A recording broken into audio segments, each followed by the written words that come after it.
Из определенных родовых источников сообщается, что Тухум имама Шамиля со стороны отца назывался Мадейлял. Это был один из уважаемых аварских узденских родов, а со стороны же матери Тухум Шамиля назывался Бурдухилял, и об этом мы расскажем поподробнее. Говорится, что у Генуса Али было два сына, Бартихан и Мухаммад Денгав. Мухаммад Денгав являлся отцом имама Шамиля, который был из Тухума аварских уздений Мадейлял, а их предок, некто кузнец по имени Мадай, был одним из основателей современного села Гемры, которое раньше имело аварское название Генуп. Этот Мадай был родом из села Харачи, аварского общества Хиндалал, которое сегодня охватывает полностью современный Умцукульский район и частично соседние районы. Мадай вместе с другими аварскими тухумами из различных аварских обществ основали современное село Гемры около 600 лет назад.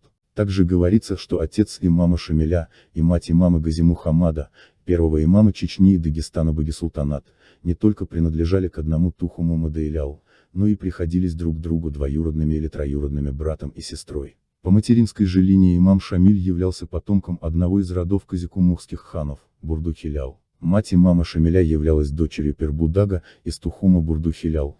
Это название Тухум получил от своего предка Мухаммад хана Казикумухского по прозвищу Бурдух. Бурдухилал название Тухума Алихана Гунаша и Алибега, все они дети Мухаммад хана Аль-Кумухи и Ханум Меседа, дочери аварского Нуцала Турураф II, по прозвищу Дугри Нуцал. Эта гипотеза со слов имама Шамиля была записана в следующей редакции.